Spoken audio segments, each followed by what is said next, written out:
यह हवेली सैकड़ों साल से वीरान थी, पर आज हवा में कोई सरसराहट थी, जैसे कोई आत्मा धीरे-धीरे जाग रही हो। हवेली की सीढ़ियों पे धुंध सी उठी, उसमें एक सती जैसी आकृति बनी, लाल आंखें, बिखरे बाल। वो हवेली में उतर गई। लाल रेशमी साड़ी, भारी सोने के गहने और बिना जमीन छुए चलती वो आत्मा एक यक्षिणी जो अब जाग चुकी थी। दीवारें कांप रही थी, छत से धूल झर रही थी और एक अनसुनी चीख हवेली के अंदर गूंज रही थी, जैसे कोई छटपटा रहा हो। उसके चेहरे पे क्रोध की लपटें थी, आंखें अंगार जैसी, जैसे उसे किसी ने अधूरी आग में छोड़ दिया हो। हवेली की जमीन पर राख की परत थी, वो जहां चलती वहां जली हुई हड्डियों की गंध उठती और वो हवेली उसकी थी।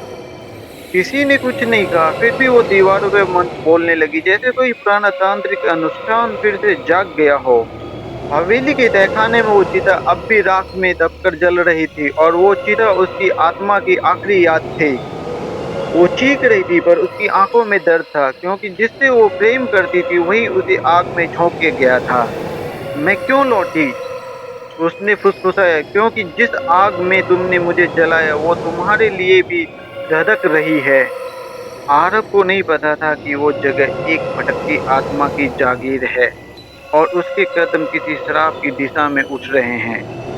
उसने आरव को देखा, ठहर कर देखा, जैसे उसकी आत्मा पहचान रही हो कि यही है वो जिसने मुझे छोड़ा था।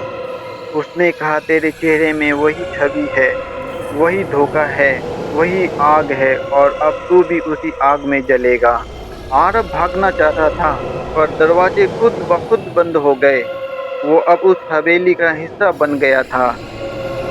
दीवार कांपी, छायाएं घूमने लगी और हवेली की दीवारों पर जली हुई उंगलियों के निशान बनने लगे।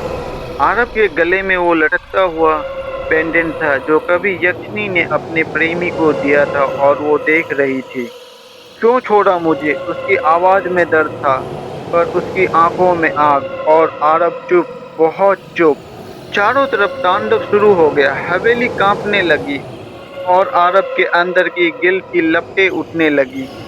तू बच नहीं सकता, या तो तेरा खून बहेगा या मैं फिर कभी मुक्त नहीं होंगी। ये उसका अंतिम निर्णय था। यक्षिणी ने खंजर उठाया, उसकी आंखों में पश्चाताप था और उसने कहा, मेरी शांति के लिए तुम्हें बलि देनी होगी। यक्षिणी ने उसे गले लगाया, एक पल को मानो मुक्त हो गई हो, पर अगले ही पल वो दोनों आग में समा गए। कुछ हफ्तों बाद एक नया लड़का कैमरे लिए आया। उसने वो अधजली पोर्ट्रेट उठाया और उसकी आंखें लाल हो गई। फिर से वो कहानी शुरू होने वाली है।